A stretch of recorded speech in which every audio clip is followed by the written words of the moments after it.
right, it is 6:30 Central Time here on July 15th, 2024, and we have with us for the Worldview Financial Report, Wes Peters and Michael Weiner. Guys, welcome to the broadcast. Thank you for being with us. Hey, good evening, Brannon. Great to have you with us. All right, so President Trump we're going to get to some financial stories, but President Trump has made the pick of J.D. Vance, the U.S. Senator out of Ohio. I know I personally was hoping for someone like Ben Carson, but, you know, it is what it is. Maybe it's because they're going for that very crucial Ohio, Michigan, Wisconsin, Pennsylvania Rust Belt, and maybe that's what they're going to go for. I don't know, but that's the pick. And, of course, today we were live when President Trump was officially nominated, went over the top. We got the VP nomination, and we'll be watching in the corner tonight as what happens at the convention. Later, we'll be joined at 7:30 by Michael Reagan, Gordon Chang, at 8:20, Lieutenant Dave Grossman, and Vandersteel. What do you make of the choice, Wes Peters? Because J.D. Vance is a former Marine, as are yourself. Right, that's right. Never a former Marine, Brannon. Once a Marine, always a Marine. He's a brother of mine. Come on, of course I'm in his camp. You know, a young guy, 39 years old. 39, yeah. He'd be like the second youngest vice president. Next to Nixon, I think, yes. Yep, but very sharp guy, attended Yale Law School, Marine Corps. I mean, the training and everything that he got there, leadership skills, outstanding on that aspect. And he's an America First guy, you know, and that's what we need in this country. We need people that are going to fight for hardworking middle-class Americans to undo the regulations, to bring jobs back home, to bring pharmaceuticals back home, and take care of our own first. I mean, it's a shame in this country when we're spending millions and millions of dollars to house people in fancy hotel rooms who aren't even supposed to be here. And we have veterans living on the street, not getting the medical attention they need. So I think it's a great pick. And just like you said, the Midwestern states there, the farming communities, Michigan, Wisconsin, Indiana, all of those areas, I think J.D. Vance is going to help solidify those states for Donald Trump. Okay, what are your thoughts, Mr. Michael Weiner, before we turn to some financial news? Well, I agree with Wes wholeheartedly in a lot of what he said. I also think J.D. Vance has a good hold in Pennsylvania, which they're looking at. But I think the big thing is that this election is going to define America. But also, we've got 4 years of Trump. We need 8 more. If we can get 12 solid years in there, we can totally revamp the situation in this country. And when you have the youth there, I think the age factor of having a young man who can take over for Trump, who can be there and carry on the legacy, and also he's a fighter. There's one thing about J.D. Vance. Trump is a fighter. He's a fighter. He's not going to be benign like Pence was. And I think you're gonna see a tremendous guy come out of this. And I think that's what we need. And he also has a very good spiritual base. So I think overall, I think it's a great pick, and I'm excited about it. Well, the Teamsters president, Sean O'Brien, likes the pick of J.D. Vance. So we may see a lot of union guys become quite vocal for Donald Trump.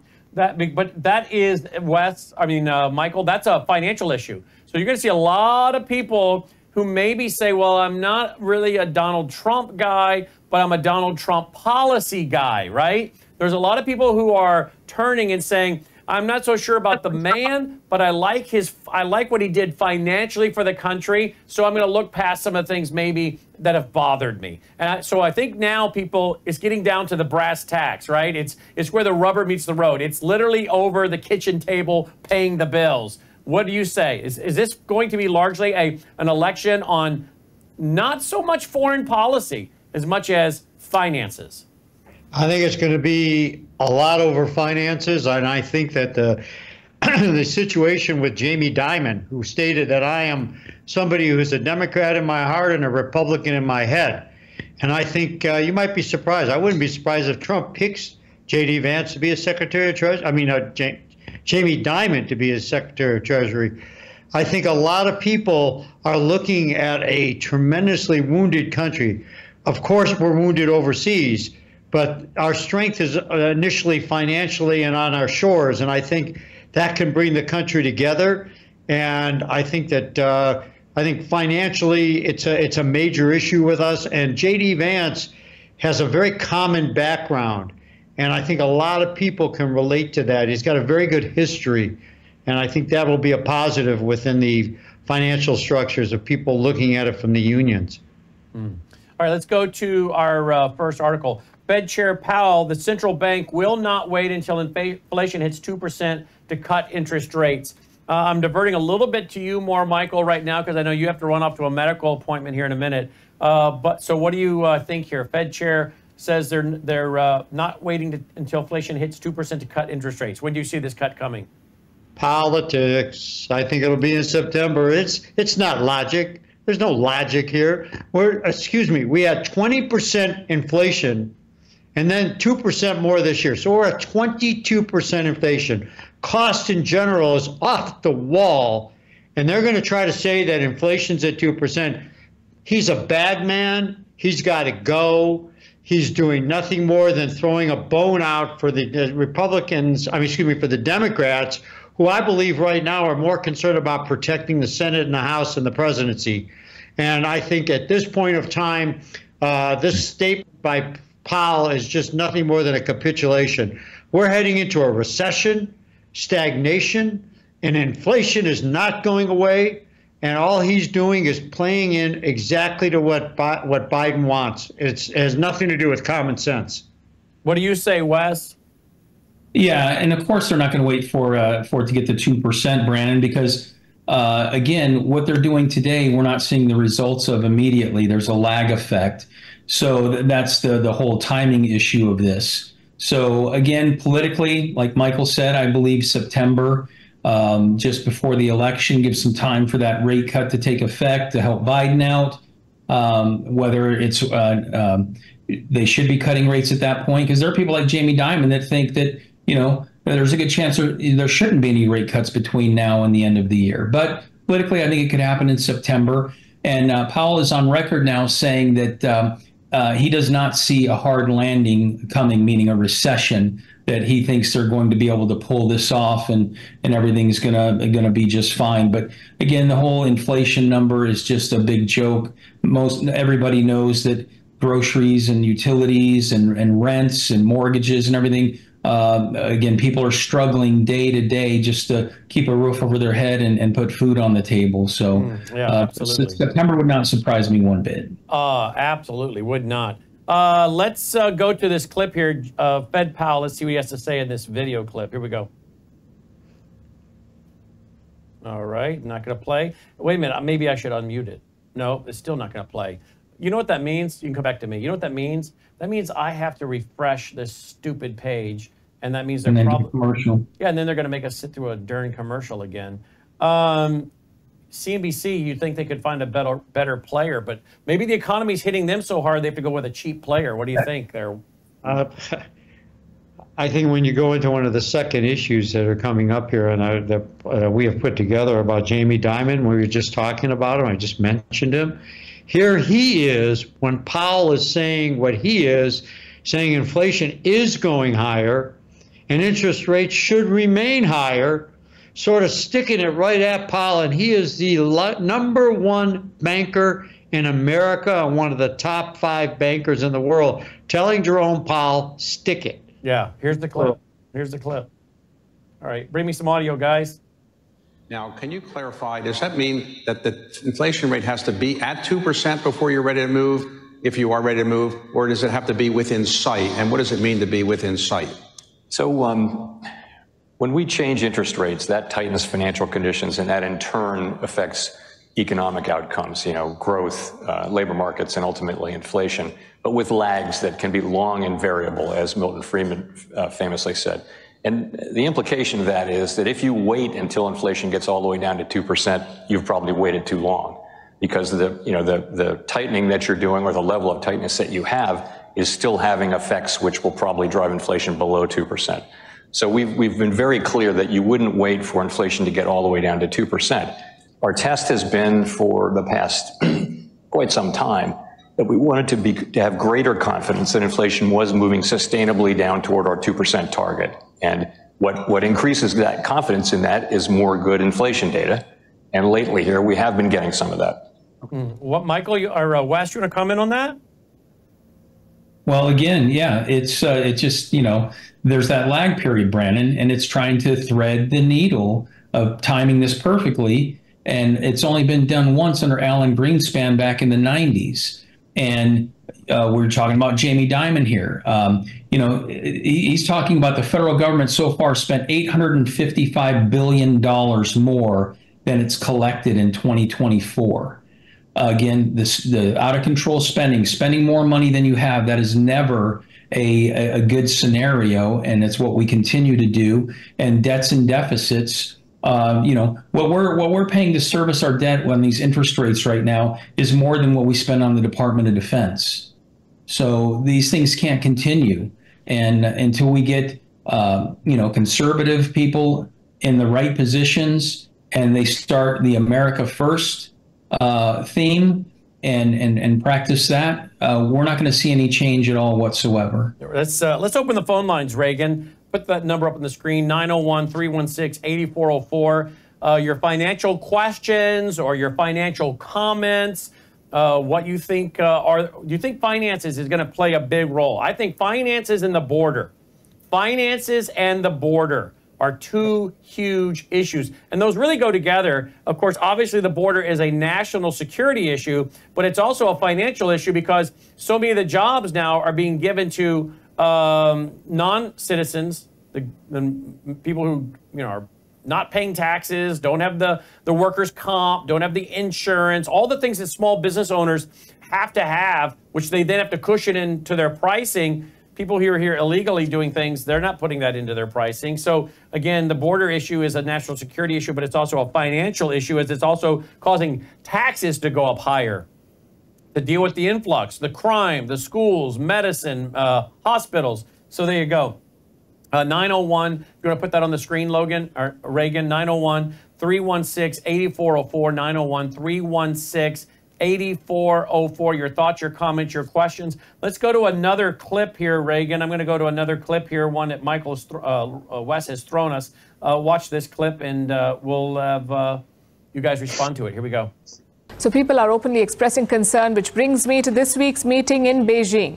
For the next 4 days, top government officials, military leaders, heads of provinces and academics will hold intense discussions. They'll discuss the Chinese economy and shape the country's economic strategy for the next decade. This meeting is called the Third Plenum. It happens once every 5 years. And how many officials are attending? A total of 400. Like I said, high-ranking government officials and members of the Communist Party, including, of course, Chinese President Xi Jinping. Chinese mouthpieces have been writing about this meeting, and I have one such report with me. This is what it says. A wide range of reform-focused policies are anticipated to be high on the agenda. So if Xi Jinping wants, he could use this meeting, the Third Plenum, to try and repair the Chinese economy for good.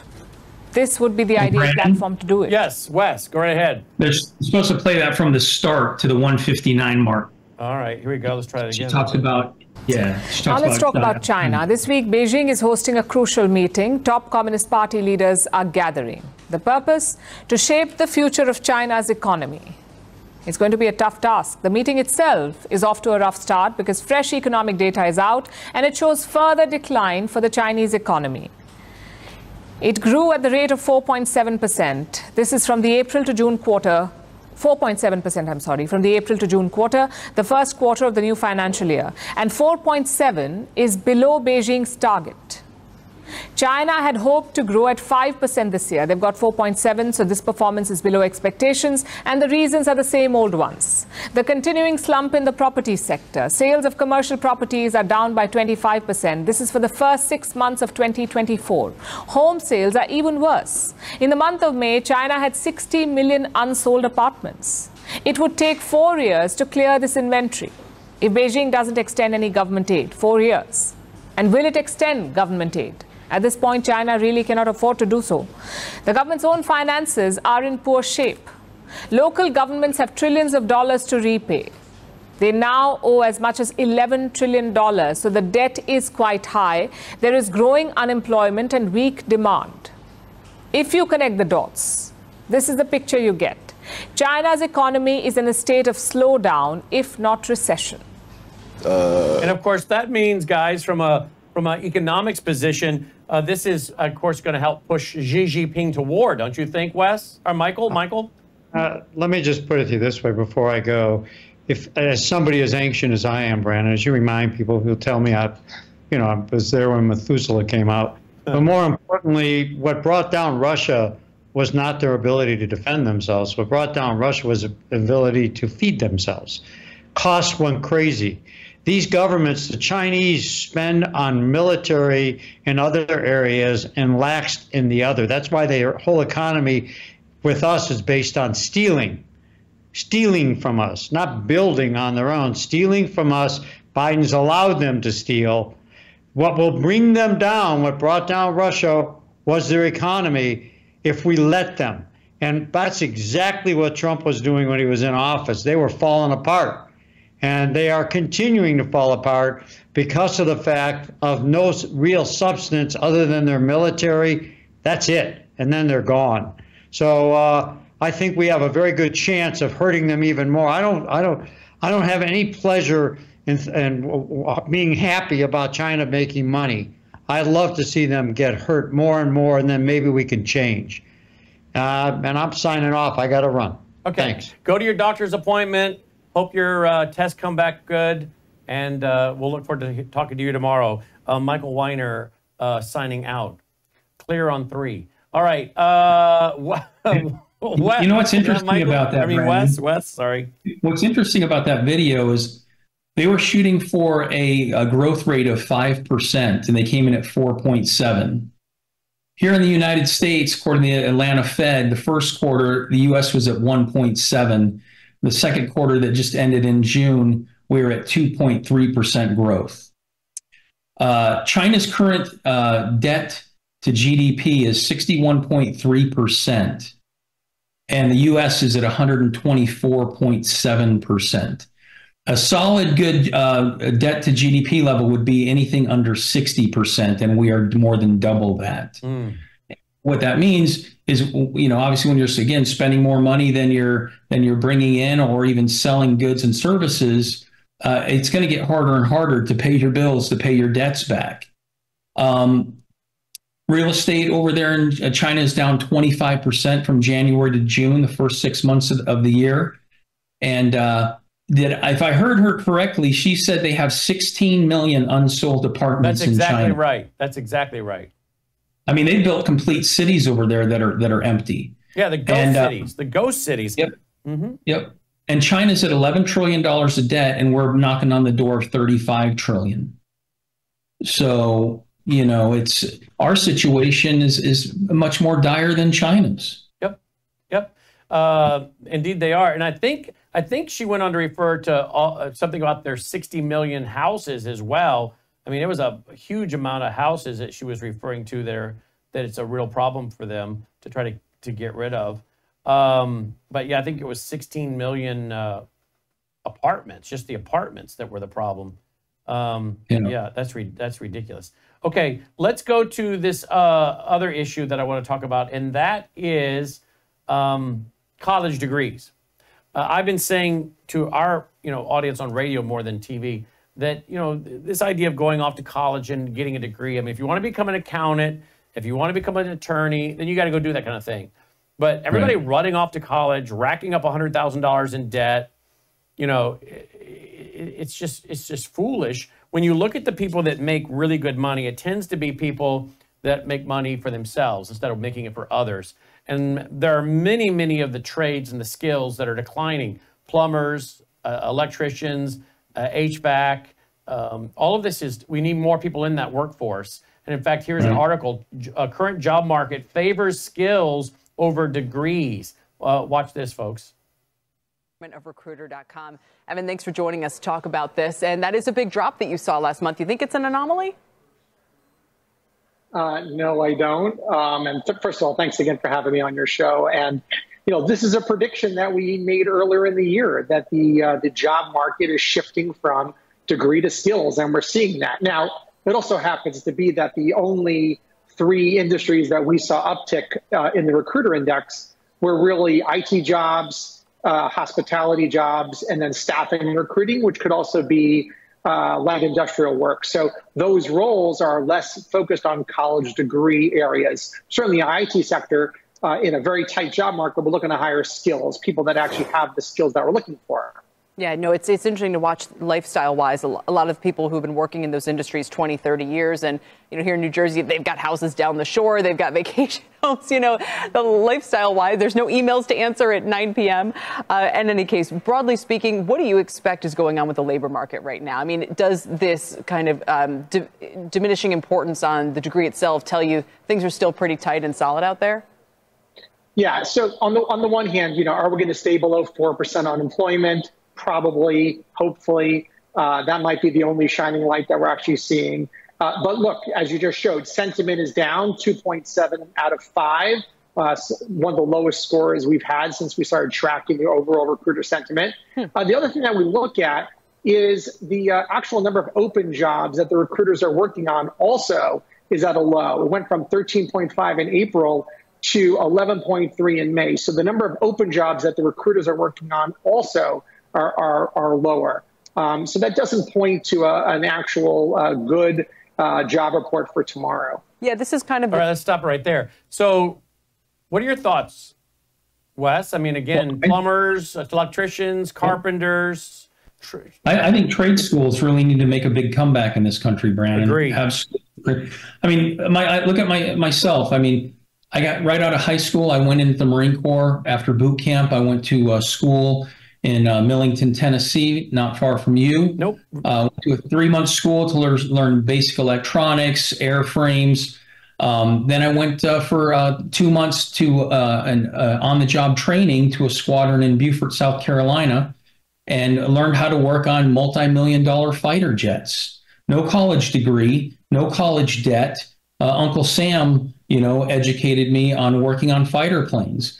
And trust me, they'd rather put you through. They don't care what degree you have. They're going to put you through their system to get that hands-on experience. So I think we really need to make a big push in this country to get back to the trades, automotives, electricians, plumbers, block layers, framers. And I think that would have a significant impact on creating jobs and getting people into some very good fields where they can make a decent living and not be burdened with all of this student loan debt. Well, I 100% agree with that, because we have a lot of young people today suffering with massive debt and back at home living with their parents, can't get a decent paying job. They're financially strapped. It's really a sham. It's a sham. Okay. What we know is most of the colleges, universities today, it's a scam, because you're told you go to school, you make good grades, take these loans out, you'll be able to pay them off, no problem, you get a high paying job. No, that's not happening. And of course, some of the degrees they're getting is just stupid. But, I hate to say it, I've been saying it for years. Colleges, it's a third house of prostitution, it's a third den of ill repute, and it's a third drug den and vomitorium for puking your guts out and drinking. And I'm not saying that all the college kids do that, but it is. It's a lot of drinking and whoring around, and with some studies mixed in. And when you get done, what do you got? An STD and a lot of debt. And you're probably about 20 pounds heavier from all the booze. Yeah. Yeah. You got a big debt, a big butt, and a lot of STDs. There you go. Yeah. Well, again, can you concur on that, Reagan? What do you think? What's the status of most of your friends that went to college, Reagan? He said he pleads the fifth. Pleads the fifth. Yeah. Yeah. The whole college thing for years, Brannon, it's been a big racket. It's a business, and there's no way in the world that taxpayers should be paying back these student loans, especially when these colleges have these endowments they ought to be forcing these colleges to give some of these kids their money back if they want to reimburse them anyway. Don't make the taxpayer do it, because if there's so many parents that sacrifice vacations and worked extra jobs to do the right thing and save to put their kids through college. They don't get any payback for doing the right thing. And the thing is the peer pressure, the social idea. You mean you're not going to college? Your kid's not going to college? And hear me tell you, here in the Mid-South, it's what school you're going to. Oh, your kid's going to Ole Miss. Oh, your kid's going to Mississippi State. My kid's going to Memphis. They worship these schools, and their whole social, and what really makes me want to vomit are these mothers that live through their daughters. The mothers that live through their daughters and what college they go to, and if they're on the cheer squad and the tumbling squad, and then of course some boys of the dads, like them. The dads are living through some of the boys, and it's just juvenile. But literally, people who say, no, my kid's not going to college. We experienced this with Logan. You mean he's not going to college? No, he's not, you moron. And I guarantee you he's making more than you do. You're an adult. I would compare Logan's paycheck to yours, moron. So don't give me the garbage about why is he not going to college. Because he doesn't want to end up a loser like you, Yeah. It's I would come home on leave, and my buddies from high school that were going to college were still living at home with mom and dad. But you can bet they were still taking out their student loans because they wanted to put a nice stereo in their car, had to buy new tires and rims for the car. So there are plenty of people out there that were taking out student loans that didn't need those loans, and they just blew the money. And now, it's time to pay the piper and pay back those student loan debts. Yep. But for the taxpayers to have to do it, it's criminal. Again, these colleges have plenty of money where they could lower their tuitions, and they could pay back some of these student loans, or discount across the board. We're going to waive 25% of all of your loans, whatever. But it's just so unfair that the taxpayers are supposedly going to be footing the bill for this. But I think Trump will put an end to it. So yeah, I hope so too. All right, now if folks want to put gold into their IRA.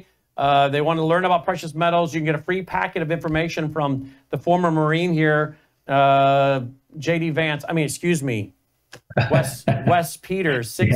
Just simply text him 602-558. You do have a little bit of a J.D. Vance look with the goatee and all that going. We have a lot in common, but I don't think I would have gotten into Yale. No, I don't think you would have either. But then again, neither would I. 602, I'm not a good test taker. 602-558-8585. You want to put up that lower third, Reagan, please. 602-558-8585. It's there on the bottom. We have a big one, though. We have a big one, not that little small one down there. We got a big one. West has his own big honking lower third. He's got one of the big ones. Huh? You got a big lower third. I don't know where it is tonight. There it is. There you go. Boom. As Emerald used to say. 602-558-8585, 602-558-8585. Just Emerald's a cook, by the way. Some people wonder, who's Emerald? Yes. Don't you remember Emerald? Bam! That's what he would say, and he'd throw in the spices. Yeah. My oldest son, he would be about 2 years old, and he would run to the television, hop on the couch, 2, 3, 4 years old, with a nook in his mouth, watching every time Emerald came on to cook. He was obsessed with that cooking show starting about 2 years old, man. One of the first words was bam, thanks to Emerald, right? So there you go. 602-558-8585, 602-558-8585. If you want to get some information, a free no obligation packet of information from Wes Peters. All right, coming up is the Worldview Report. I'll do our nightly news show. Then 7:30, I'm going to be joined by Michael Reagan. We'll talk about the Secret Service response on Saturday, and we'll talk about the attempted assassination of his father in 1981. Gordon Chang joins us, then Lieutenant Dave Grossman and Ann Vandersteel. Big night as we also dip in and out of the Republican convention in Milwaukee. Thanks for watching. The Worldview Report begins here in just one moment. Take care.